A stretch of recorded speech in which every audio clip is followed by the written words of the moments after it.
art of training a bird of prey to hunt with man. It is not a question of dominance, but instead a bond or partnership between bird, man and dog. It's a tremendously exciting experience to train an essentially wild bird of prey to fly and return. If you get it right, the experience is unforgettable, but if you get it wrong, you can kill the bird. In the making of this story, we filmed the training as it happened. Unfortunately, the birds behaved rather too well, and often the handling of them looks too easy. Let me also apologize in advance for the verbal fluffs, but the actions were more important than the words. Birds of prey are divided into various different groups. For the purposes of falconry, they're divided into four: the falcons, the hawks, the buzzards and the eagles. The group we have here are the falcons, and all of these that you see here bar one are suitable for falconry birds. Probably the best known and the least suitable for most of us is the peregrine. The reason it's the least suitable is that it needs the most expensive countryside to fly in. To do it justice, you need to fly a peregrine in either really good partridge country in Norfolk, or else go up to Scotland or maybe northern England, where you've got plenty of grouse in open moorland country. They're not the most expensive of birds to buy, but they are the most expensive of birds to fly. To also do them justice, you need to have at least 6 weeks off so that you can fly them every day and get them going really well. So the majority of us don't fly them, not because we don't like them or that they're too expensive, but because we can't afford the time or the place. Sakers are not very greatly used in this country. I'm surprised. They make good falconry birds, and they are the one falcon who actually likes taking ground game. So these can be used not only off the fist at rooks, but they could also be used off the fist at rabbits, not hares, they're too big, but certainly the females could take pheasants. This is a male that's 2 years old, just going from immature to adult plumage. Now next to him is a cross, a hybrid, between two species. They've got certain advantages. They have what's called hybrid vigour. They're much more energetic. This is a cross between peregrines and sakers, and it's a male. We haven't flown very many of them, but those that we have flown have shown tremendous potential, and this bird will be following through the training and going up to Scotland with. We have two that I haven't got on show here, and those are the lugger and the prairie falcon. Again, both of them good hunting birds, so long as you persevere. Both of them, particularly the prairie falcon, have a difficult temperament, to say the least. Prairies can be an absolute pain in the rear end, but if you can get over that first 3 weeks of hell with them hanging upside down, screaming and generally being awful, then once you've got them tame and settled, they're one of the bravest falcons there are, and will crash into cover after quarry quite happily. Liners are my favourites, I would say. Dynamite birds for partridges if you work well with them. They've been underused again in this country because we used to have only wild ones in from abroad. Now with the captive bred ones, these would make very good falconry birds in the more enclosed countryside that most of us have. Kestrels are not falconry birds, without any shadow of doubt. You can't catch very much with them. You get the odd one that will, but generally they're catching worms and mice, neither of which make particularly good eating for humans. They're difficult to train because they're small, and the smaller the bird, the narrower the margin of error. And last but not least is the merlin. I say last because we're seeing it last, and also because it's the last of the falcons anyone wants to train. You need to be so experienced with these little birds. This little male here is only 16 weeks old and flies at 4¼ ounces at the moment, which means that if I go too low, it would be incredibly easy to kill him. Flown in open country, they used to be the ladies' falcon in the Middle Ages, and they're wonderful in the first 6 to 8 weeks of their hunting life because they will ring up after larks and give you the most dramatic flight of all. But if you're going to hunt larks with them, you need a license from the DofE to do it.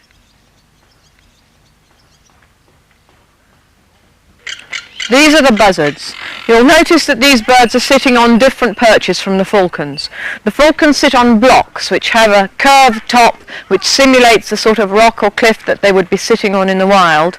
The buzzards and the hawks sit on a bow perch which simulates the branch of a tree that they might be sitting on in the wild. There are 4 buzzards used in falconry in this country, of which we have 2 here. The common buzzard, which is not here, is slightly smaller than the red-tailed buzzard and has much smaller feet. It's a good beginner's bird because of its size. The bigger the bird, the less you're liable to kill it when you're training it in the early stages. But because it has very small feet, it's not so capable of catching large quarry. Although buzzards have suffered badly from myxomatosis in this country in the wild, because the rabbit population went down, the buzzard population went down as well. They are extremely good at catching rabbits, so long as you persevere with them. The other buzzard that I would not recommend in the slightest, unless you have an immense amount of time and patience and very open countryside to fly it in, is the ferruginous buzzard. They're birds of the open plain. They've got long pointed wings, and they live in the northern plains in North America, and in wooded country they're useless. They can't get up the sort of speed they need, and they can't maneuver and stop. So unless you have decent country, don't touch them. However, the red-tailed buzzard is a much better falconry bird altogether. It's bigger and more powerful than the common buzzard. It's got a bit more go about it, and it's capable of hunting rabbits, hares, partridges if you get it very fit, moorhens, coots, ducks, squirrels, which you have to be careful with because they can bite a bird's foot quite badly, and they'll regularly take pheasants so long as they're fit. Both the red-tailed buzzard and the Harris hawk are super birds for a beginner, because as the beginner is learning, the bird is learning. As the beginner gets better, the red tail and the Harris will develop with him. The Harris hawk is probably the most popular falconry bird in this country at the moment. It's almost a buzzard and almost a hawk. It's between the two. Its Latin name is Parabuteo unicinctus, which means like buzzard. It belongs almost to both families. It's got the long tail and the shorter wings of the hawk, the long legs of the hawk, but the very big powerful feet of the buzzard, and a much milder temperament than the hawk. A lot of people use them just as weekend birds, those people who haven't got time to fly them during the week, and you can go in, pick it up and take it out flying because they're tame enough and relaxed enough to be able to cope with that sort of hunting. They will also take a wide variety of game. Both the Harris and the red-tail, if you look after them well, will actually be with you for anything up to 25 years. After the Harris hawk come the true hawks, the accipiters. There are probably 3, maybe 4 in this country that you could get hold of. The black sparrow hawk, which we breed here, the Cooper's hawk, which is not being bred over here yet, but I think will be soon, and then the 2 British hawks, the sparrow hawk, which is the most difficult of all of the hawks to train, and the goshawk, of which we have one here behind us. But as a beginner, they're not a bird that anyone should ever attempt. They're temperamental, they're nervous, they're inclined to die on you if you don't know what you're doing. So really you cannot attempt any of the hawks until you stop being a beginner and you know exactly what you're doing. Eagles. Not the sort of bird for most people to fly, but we thought we'd show you some anyway. If you're going to fly eagles at all, you have to remember that this is a potentially dangerous bird. This is a male golden eagle here, and he cannot tell the difference between rabbits and Yorkshire terriers. And it gets extremely embarrassing if your eagle goes around catching people's terriers. Ow! Will you be a bit more gentle? But if you have got the right sort of countryside to fly them in, and Scotland is obviously the place to fly golden eagles, then they're wonderful. But don't think you can do it unless you have no job, an awful lot of money, and thousands of acres to fly over with complete safety. Otherwise, the big eagles like golden eagles are a waste of time, and if the wrong people fly them, falconry may well get banned because of it. There are smaller eagles which you can fly, and in this country the only one that's being bred is the tawny eagle. It's not being bred in very great numbers, and the ones that we breed sadly are all hand-reared, not parent-reared, which makes them more difficult to manage.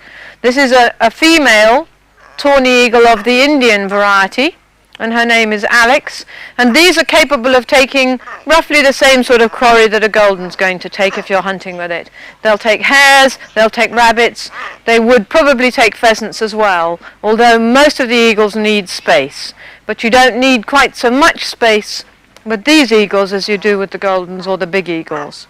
The options anyway are fairly limited in this country for the eagles that you can actually get hold of, and probably the only one available at the moment, unless you start importing, is this one.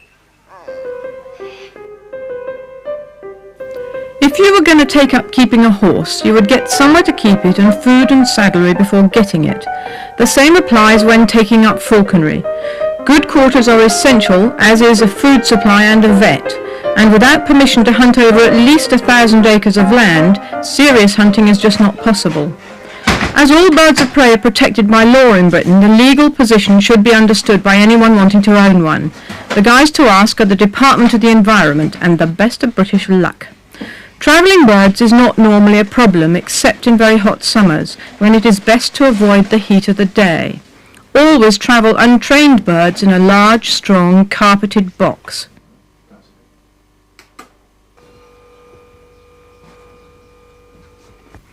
Hoods have been around for centuries. They are used to calm a bird by putting it in the dark. We will often hood a bird while fitting tail bells and jesses. Actually, I usually hood them to keep them quiet, as falcons can object to things in an extremely noisy fashion. We have 2 people available when getting a new bird out of the breeding pens ready to start training. Most birds of prey have sharp talons, so while the bird is still in the catch net, we clip off the sharp tips from the talons, because the quickest way for a bird to get a foot infection is by puncturing its own foot with its talons. The jesses are leather straps placed on the bird's legs. These work in the same way as a collar on a dog. They give you something to hold on to. Although there have been many different types invented over the last decade or so, I only favour 2 types for use in Britain. The traditional jess is a leather strap which threads through itself. The advantage of this type is that there's no metal eyelet to put pressure on the leg and subsequently cause injury. We only use traditional jesses on falcons, as ours are supposed to be trained not to sit in trees. Hawks and buzzards, however, often hunt from trees, and so could get caught up by the straps. Aylmer jesses are much more modern. They are a short leather bracelet held round the bird's leg with an eyelet, through which is threaded a removable leather strap. They were invented by a British falconer called Guy Aylmer, hence the name. The straps are removed for hunting.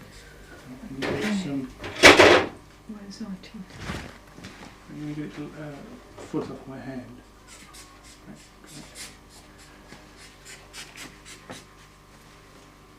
Okay. At times during any captive bird's life, it will have to be cast or held physically.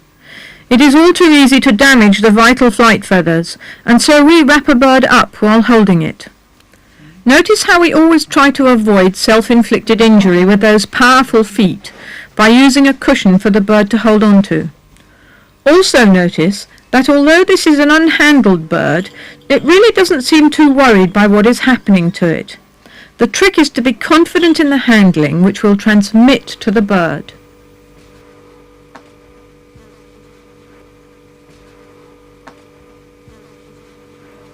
To put a tail bell on, you need a bell. This is fixed through a piece of plastic or a plectrum so it doesn't drop through the tail feathers. Glue, I use rapid araldite. I don't like super glue. All I do is stick my fingers together with it, but rapid araldite works well. Thread and wax to thread the wax. Wax the thread. A piece of paper and a bulldog clip to isolate the 2 tail feathers that you want. You need a pair of leather punches to get the bell ready, a pair of scissors, and most important, a curved needle. And if you haven't got a curved one, do what we did and curve it in the gas fire.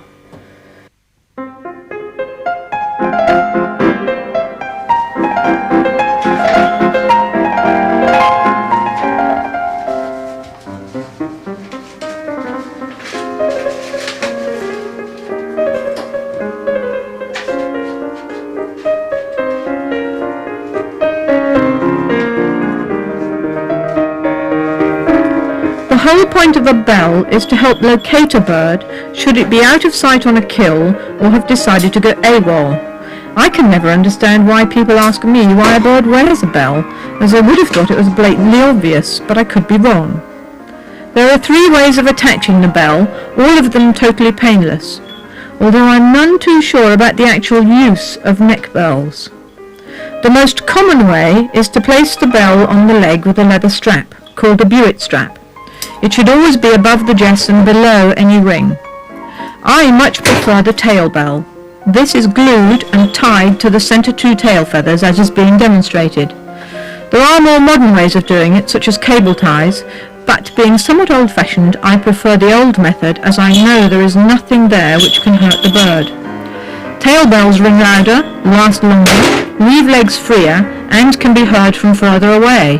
What more can I say? As for neck bells, well, I am really not happy about putting anything round a bird's neck. Raptor legs and feet are incredibly strong. They are designed to hit quarry at speed, but their necks are much more vulnerable. So neck bells I have never used, and what's more, I have no intention of doing so.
We've jessed the bird and belled it. Now the next thing we have to do is to weigh him so that we can find out what his fat, straight out of the aviary weight is.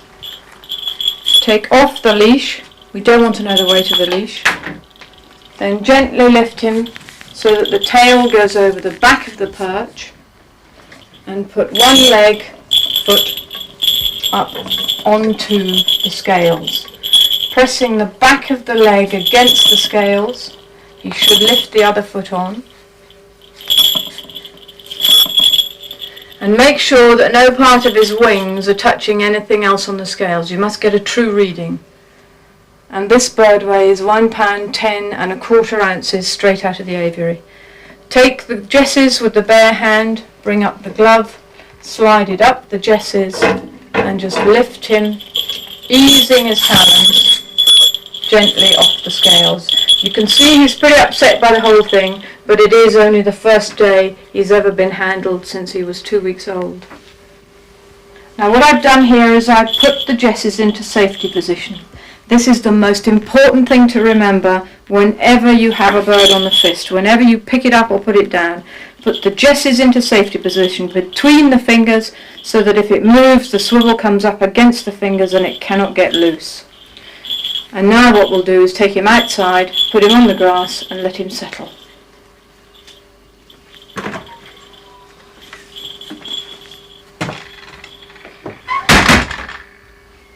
One of the worst crimes in my book is to let go of a bird with its swivel and leash on.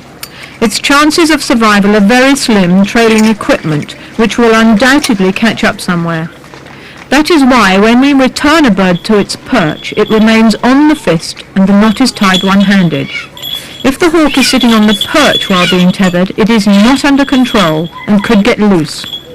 That is also why the leash and swivel should always either be in safety position or tied to the glove or tightly coiled round the fingers.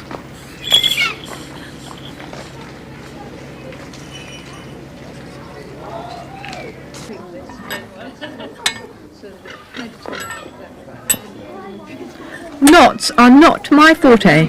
However, the falconer's knot I can do blindfolded, in a hurry, in the dark, in the cold, when it's raining. All it takes is lots of practice.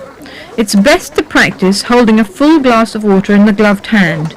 Then, while you are concentrating like mad on the knot, you will spill the water all over yourself and realise that had it been a bird, it would not have appreciated sitting at a 45-degree angle.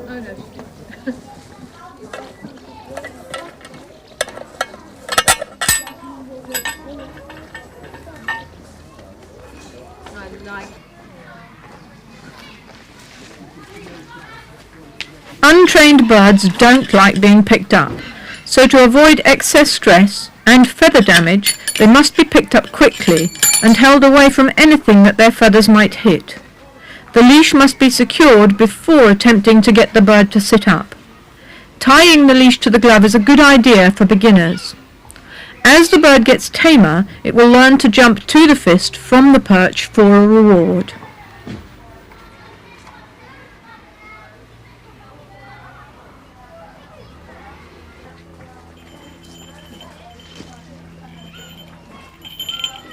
In the earliest days of training, the birds are often startled and horrified by everything around them. With care and patience, they will come to accept such things as a leg bell without getting upset. Punch the hole.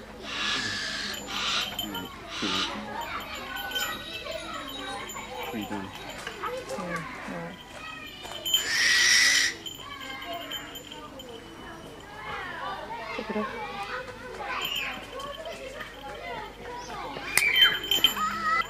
Get the scissors and look as if you're going to.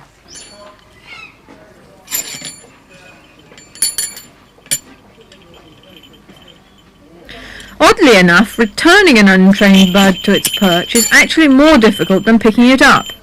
They seem to recognise their perch as home and will have more desire to get to it and away from their handler.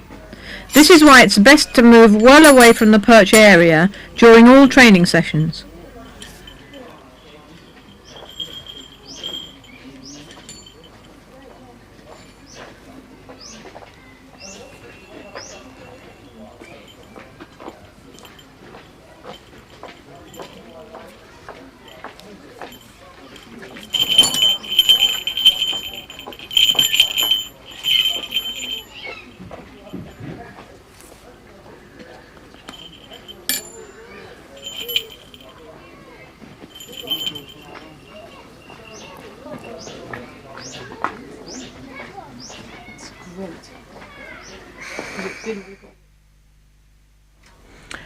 There are a couple of things we haven't really touched on yet which might not seem related. Number one is food. It's very important that you have the right food for the bird and that it's good quality. And if it isn't good quality enough and the bird doesn't like it, you might have to resort to finding the bird after having lost it. And this little gadget here, which is radio telemetry, should help you do it. Now with the food, as I've said before, we always use beef when we're handling the birds because it's clean, high protein and all the rest of it. But occasionally you have to resort to using something else. This is a 5-week-old grown-on chicken, which I might use if I'm trying to encourage a bird that hasn't fed on beef before, and then slowly switch it over to beef. When you're using beef, it's much tougher than most other meat, so we use shin of beef, and you've got to cut it in a way which is easy for the young bird or the new bird to use. We get the beef cut down the grain. We get a whole lump of shin, and I cut it down the grain, not across. When I've got a really nice juicy bit for a young bird, I'd probably take a tougher bit for an older bird. I then slash the meat, cutting it across, avoiding the fingers, and then cutting it down so that it's almost cut through and diced. So when you have that on your fist and the bird starts to pull it first, it can bend down, pull a piece very gently, and immediately have a good bit that it can swallow. If it doesn't have a bit that it can swallow easily, it doesn't get encouraged. The other thing you've got to remember with food preparation is you'll need a fridge to keep the food in, and most people don't like bird food kept in with their human food. It could even be illegal. And you've got to make sure that everything is clean. This board looks a bit the worse for wear, but it is actually scrubbed every day and disinfected, as is the knife. Bags and gloves should also be kept just as clean. Now with the telemetry, we use an American system. It doesn't really matter what system you use so long as you practice with it before you lose the bird. If you wait until you've lost the bird and then try and work out how the hell to use the telemetry, you are stuck. This is a transmitter which has a battery in it, which goes in there. It's pushed into the transmitter, and held on with a cable tie, or sometimes there's a black bit of rubber. Some of them have a screw top which keeps them in. Once you've got the battery in, check that it's working. And don't just hold it there and check. Hold it behind your back. Then the sound is going to go through your back and you are more sure that it actually is working. And check that the bleep sounds good. That'll tell you whether the battery is any good or not. If you've lost a bird, of course, you must fix the aerial on as well.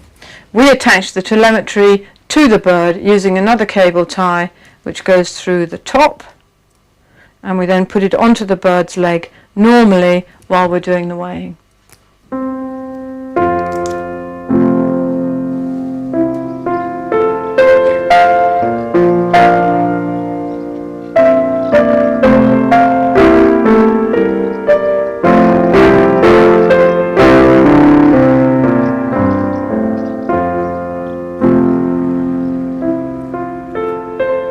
The more variety of food that you use, the better off your bird will be. If you feed it on just one type of food, not only is it not particularly good for it, but you run quite a risk that the bird will only be used to one sort of food, and if you run out of that sort of food at any time, you are in dead stuck. We feed the birds here on beef, quail, chicken, rats, mice and rabbit. Never ever use food that has been shot, particularly not if it's been shot with a 12 bore, because lead pellets can kill the birds. Make sure that you know the origin of your food so you know what's happened to it before you've got it. Whenever we're feeding birds on the fist, we'll always use beef to start with. We may use quail or a rabbit leg later on. The reason we use beef is that it's high protein, it's clean, it's easy for them to pull bits off if you slash it before you put it on the fist. It doesn't ruin your falconry glove, or if you use day-old chicks, squirt egg yolk all over your clothes, which they're guaranteed to do. And it's also more acceptable to people who might see you feeding the bird. The other reason is that you can get a nice tough piece, and the bird can only get small amounts off it when you want it to. If you have something that's going to fall to bits easily, the chances are the bird's going to have eaten far too much, more than you want it to. Now this bird is still not feeding, but you can see she's showing a little bit of interest. I keep touching her feet, moving my fist, making the meat move to try and get her concentration. There's a lot going on around her, and that disturbs her concentration. We may eventually have to end up taking her indoors where they will always respond more quickly. But for the time being I want to try her outdoors and get her to feed if possible. Come on. She's very close to it. Everything that we're showing you here in the whole of this film is just our way of doing it. It's our opinion. It's my opinion. It's what we have found here works best. It isn't a hard and fast rule, and we're not saying that any other way is not right. What we are saying is that this is the way that we have found works best for our birds and what we do here. And we've been here 22 years. Come on. Now what I'm also doing here is not just getting the bird to feed on the fist, but doing what's called manning. I suppose you could call it womaning, really. Oh, she's so close. And basically all that is getting the bird used to you. And that's what takes the time in the early stages of training. You're going to need something like 2 hours a day with your bird for the first, say, month or 2 months before it starts to get tame. The training is very short. In most birds of prey the training is only about 2 to 3 weeks. That falcon that we're flying for here is incredibly fast. That could be going loose in only 5 days. This is a little bit on the slow side, but then they do take longer because the falcons are the easiest, they're so greedy. But the taming takes time. come on. If you're worried about a bird going underweight, watch its eyes. This bird's getting close to being underweight. She really has got to feed either today or tomorrow, and her eyes are starting to scrunch up a little. Instead of looking very big, when you first handle a bird, their eyes look enormous because they're so nervy. As they start to lose weight and begin to get close to the margin where dropping them below it could be dangerous, the eyes will get smaller and they'll start to scrunch up. And hers are beginning to do that now. But as I say, she'll feed either today or tomorrow. And I'll stay here with this bird now for probably another hour, which you'll be delighted to hear you're not going to see, until she either responds, or I reckon that it's going to have to be maybe later on this evening or tomorrow morning before she'll actually feed. As I said, I will, if she doesn't feed tonight, probably try her indoors, but it's a great mistake if you try and train your bird indoors and do the whole thing. They're not learning anything. You can get a bird feeding quite happily indoors, bring it outdoors, and you'll find you have almost got to start again. Indoors, they're always much quieter than they are out of doors. So the added advantage of a Labrador is that they make a great footstool. Very comfy.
With falcons, you teach them all to wear a hood. You can teach any of the birds to wear a hood, but generally I don't bother with anything other than the falcons, because it's only the falcons that you take out 2 or 3 of at a time to fly, and you can only fly 1 at a time, so the other 2 must be hooded to stop them being excited by the first bird flying.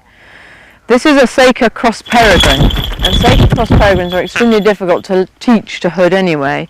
So you just bring the hood in, and you take no notice of all this flapdoodle, and you just gently slip it on the bird's head. Now you just leave it there to settle for a few minutes. Don't rush into it. Then you've got to do up the braces. And the mistake, and I do it myself, the mistake everyone makes when they're trying to do up the braces, they're so nervous that they're actually moving the bird away from themselves. So you've got to be conscious of that. Wait till the bird faces the right way. Gently tap the hood into position. And pull the braces tightly, quickly. You're putting pressure down the bird's back so that if by any chance it pulls its head back, it's not going to get its head out of the hood. Now they don't like the hood in the early stages, there's no doubt about it, but you've got to get them to settle and relax so that it becomes so much a part of their routine they don't mind.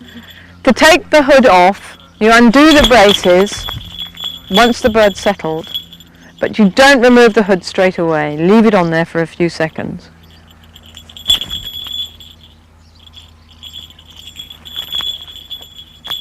Again, always take your time. There's no point in hurrying. If you hurry at this stage, you'll just upset the bird. Then, rolling motion, just slip it off. Then put it on again. And take it off again. Stroke the bird with it. Wait, face the front, you. All of this is perfectly normal. Make it an easy motion. Over the beak and slip it on. But once you've started, complete it. If the bird tries to get away from the hood, then it's succeeding in what it wants to do. It doesn't want to wear it. Take it off again. Put it on again. And you can see it gets easier and easier each time. Then do up the braces again.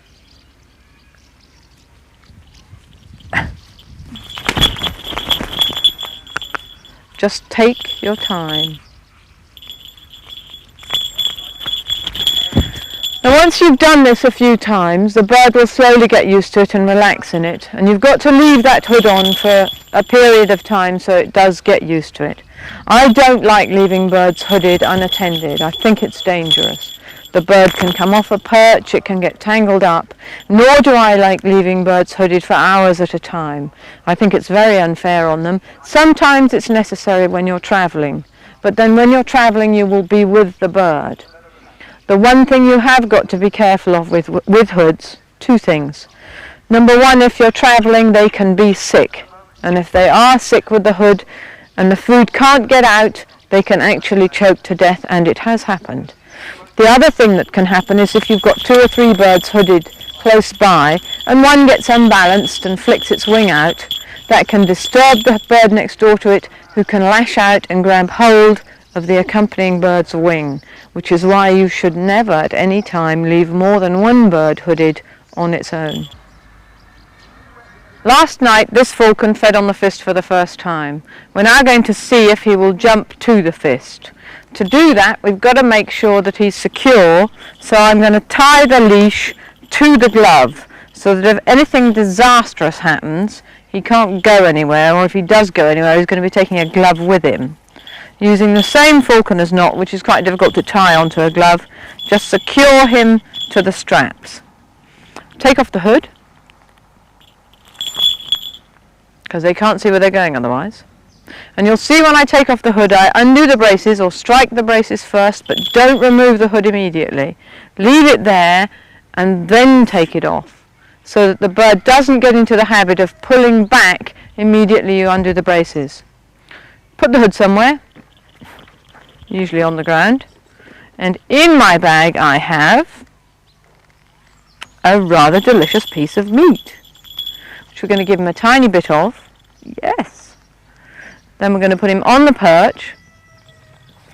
Any old perch will do, but make sure that it's not slippery. Here I've got one specially built for them that is covered in carpet, but you don't have to go that far. Now look, there it is, look here. And this is where we ask him to jump to the fist for a reward. And he's never done this before. Oh, very good. But the reason this bird is being so incredibly quick to train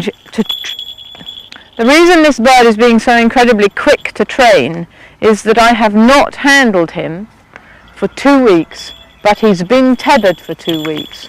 So he's been on his perch, he's learned about jesses, he's settled, he's learned to feed on the perch, and all of this now comes much, much quicker than it would do if you started from the word go. So this time a little bit further.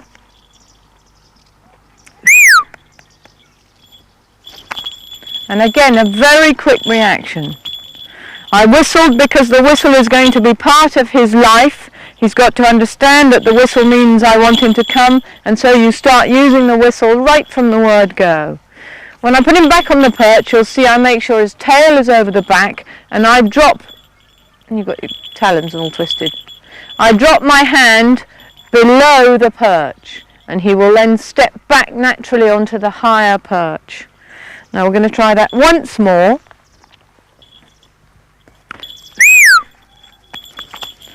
And then as he's being so quick, I'm going to see if we can actually introduce him to the lure today as well.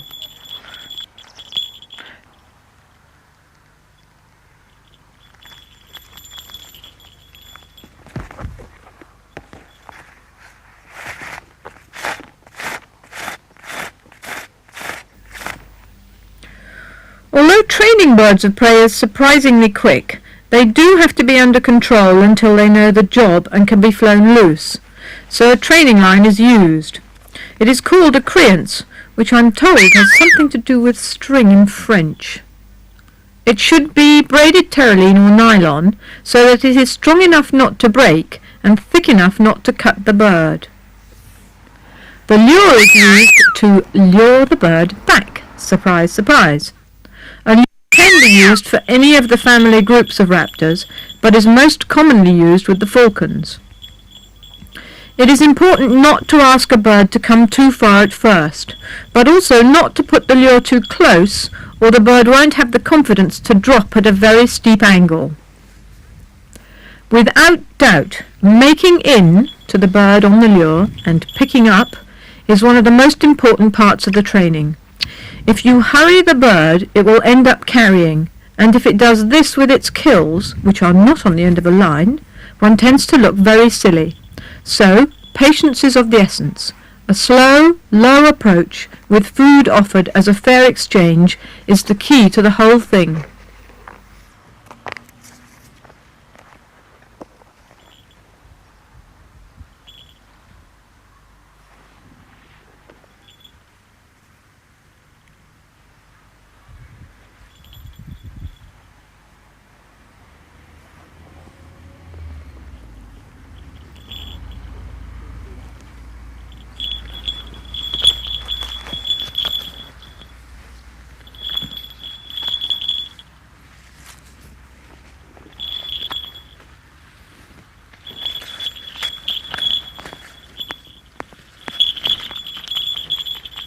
Good boy. To call a bird in, you need a lure. For the falcons we use a lure made out of a pair of wings. For the other birds we use a dummy bunny. The reason we use a dummy bunny is that these days we're using only captive bred birds. It's no longer legal to take birds from the wild for falconry. And so with the captive bred birds, they don't necessarily know what a real rabbit looks like. So we use a dummy to teach them what it is we want them to hunt. You can either use a made-up one like this, or you can use a dead rabbit. But it's not always easy to get a dead rabbit, so we use a dummy bunny to start with. This one's called Legless. Has a nice pair of ears, nice tail, no legs. Now for the lure I use a pair of wings, preferably from a magpie, a moorhen or a partridge. They're rounder, they're shorter, they swing more easily. I don't like the bigger wings. We put them back to back, so it's got to be a pair. And where the primaries and the secondaries join, put a piece of string. Make sure the string is strong enough that it won't snap in your hands. And you tie the two together with a reef knot, which is right over left and left over right.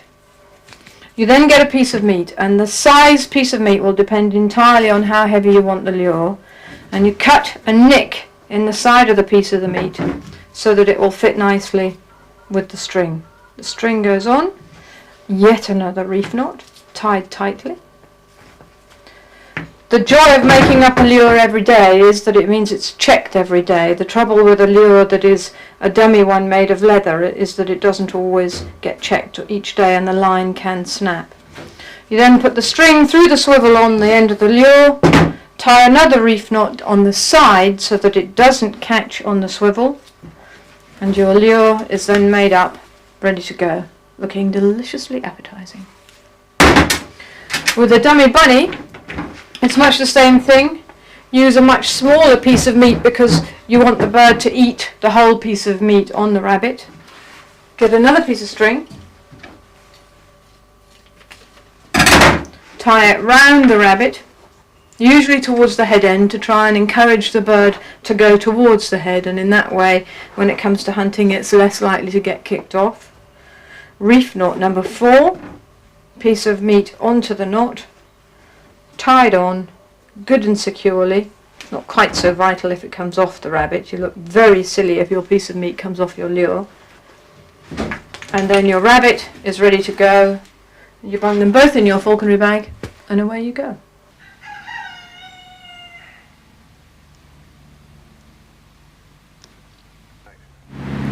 "8 days ago you saw this bird first feed on the fist. She's now got a name. Her name's Hebrides. And she's gone up from 1.9, she's quite a small Harris hawk, 1 pound 9 ounces, which is what she weighed when she first fed. She's now up to 1 pound 11 ounces, and she's jumping to the fist, and I hope being introduced to the dummy bunny. We choose a nice post to put her on. She's comfortable on that. Be careful of something like this when a bird's on the line. Just be aware of it so that it can't get caught up at all. As long as you know it's there, you won't have a problem. And bring the jesses and the crayon to the front so that if it does jump to the fist, it's not going to get caught up. Wind is vital, always is. You have to think about the direction of the wind before you ask a bird to come. This bird will not jump to the fist if you ask it to jump downwind. Later on when it's experienced, it could probably cope with it, but not at the moment. So we're going to ask her to jump to the fist, only a short distance, for a nice juicy bit of meat. Very good. She's been doing this now for 4 days. Take the meat away, put her back on the post, jesses to the front again, and extend the distance that we're going to ask her to come.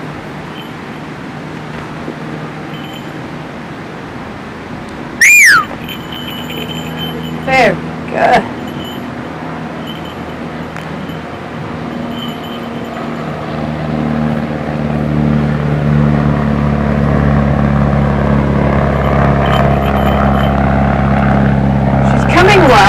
Better than I expected. She's just got the crayons caught there. Make sure we get it all so that it's free and she's comfortable. And we just go on increasing the distance the whole time, getting her confident, making sure she doesn't eat too much in between times.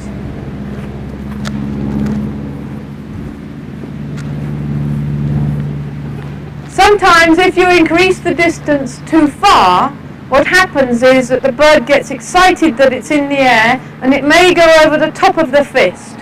This could possibly happen this time, particularly as we're close to a tree. Good girl. She's got an extraordinary way of coming. She goes up and then down. Later on, as she gets more experience, she'll drop below the fist and come up onto it. Off you go.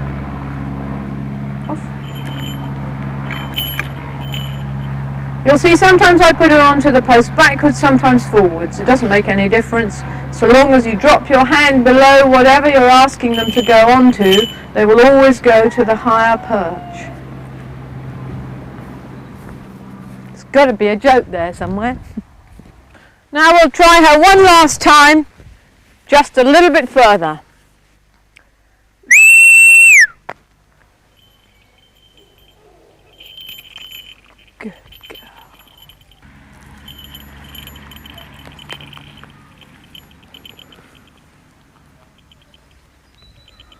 And the thing we want to do now is just see if she will be in the slightest bit interested in the dummy bunny.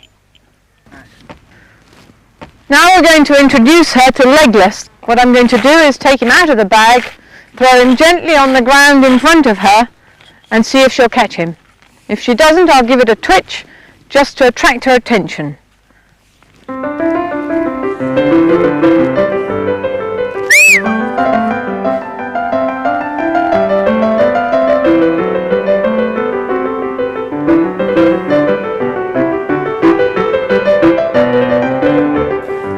This is the rare flying rabbit. Poor old Hebrides was rather too full of food to be interested in Legless by this time.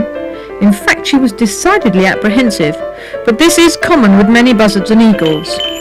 So the trick is to bring the bird to the rabbit rather than the other way round. Show the bird that the rabbit has meat on it, and eventually it will work.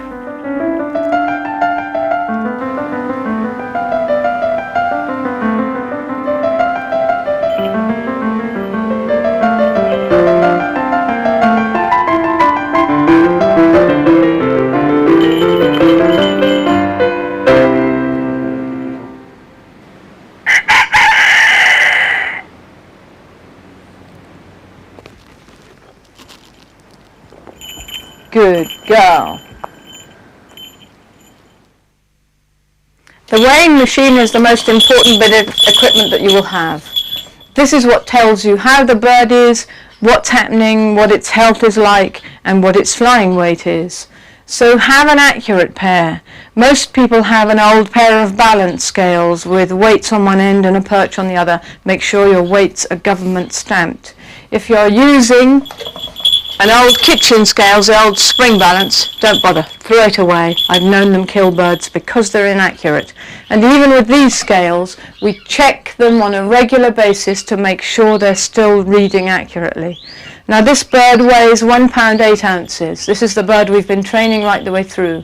He came out of the aviary at 1 pound 10.5 ounces. He went down to 1 6.5 and is now coming up again and still flying well. In fact, flew loose today at that weight.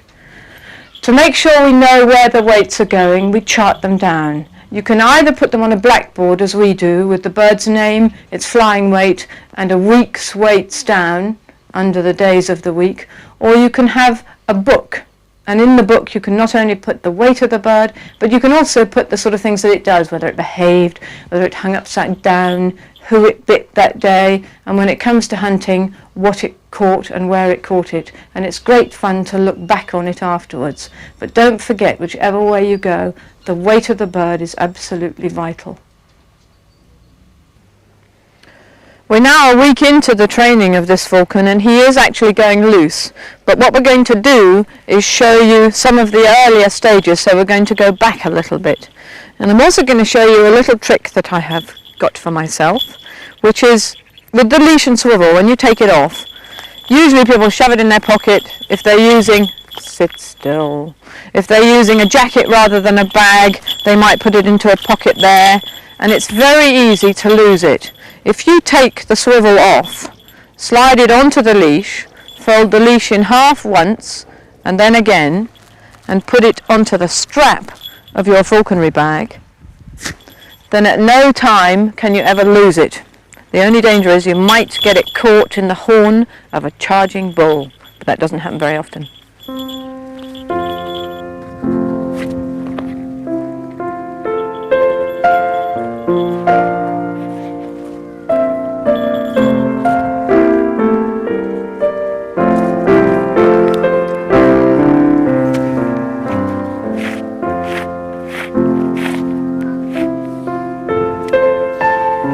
Before we fly a falcon free, we always make sure that it will catch the lure in mid-air and that it will turn on the line.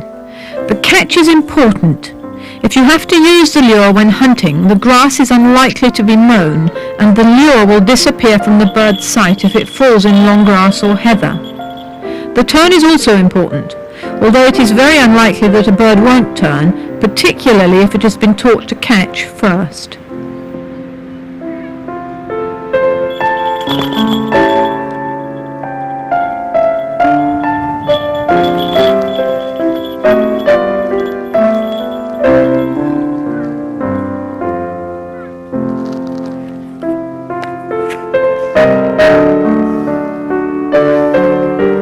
Right, he's now loose. So I'm not going to let him have it this time.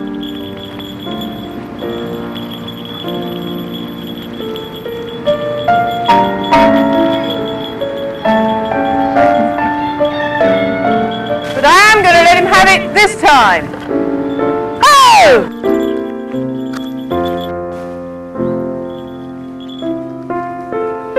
Watch how carefully the pickup is achieved.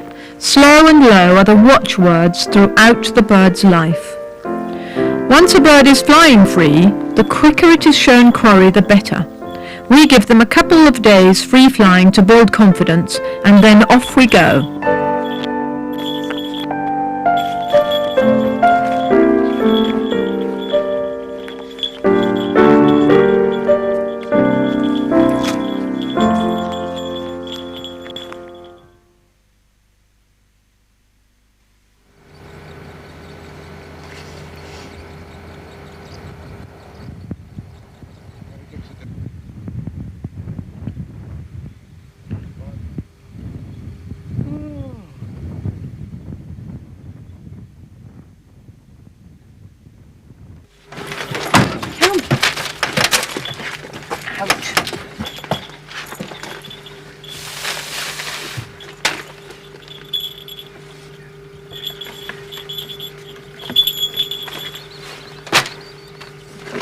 Although many people travel birds on perches or cadges, I much prefer a good travelling box. Birds can sit unhooded, they can choose where they sit, and several can be travelled together in a vehicle with complete safety.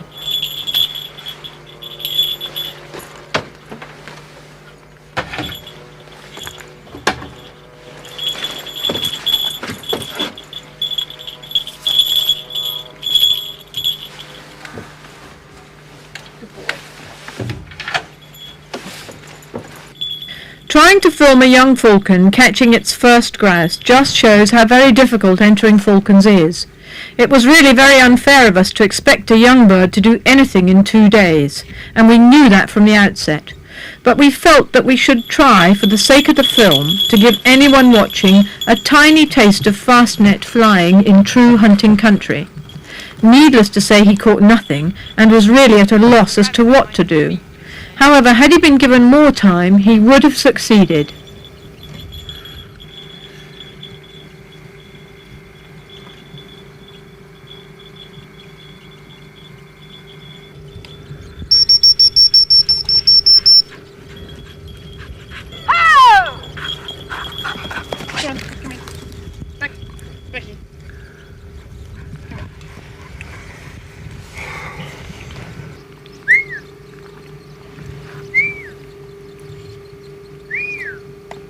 Flying hawks is far less complicated, and we had great fun, as did Hebrides and Tamale, my Labrador.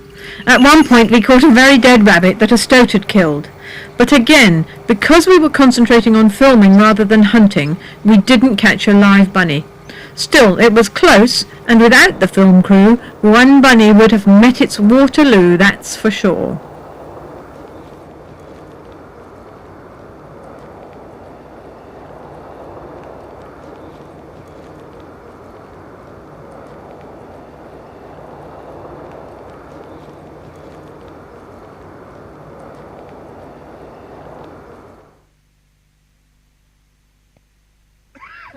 Later in the day we went out with Martin Jones, his dogs and his falcons. Martin spends up to 7 weeks every year in Scotland, and that is the sort of dedication needed to fly falcons seriously. There is much more to the enjoyment of falconry than the kill, but every now and again everything goes right and you get the chance to see teamwork at its very best.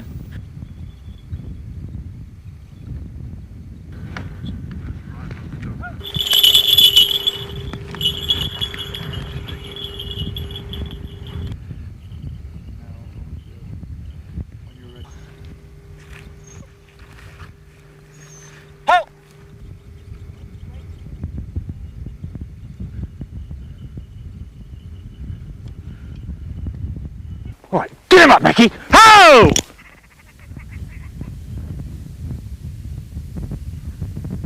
Try to bind to him.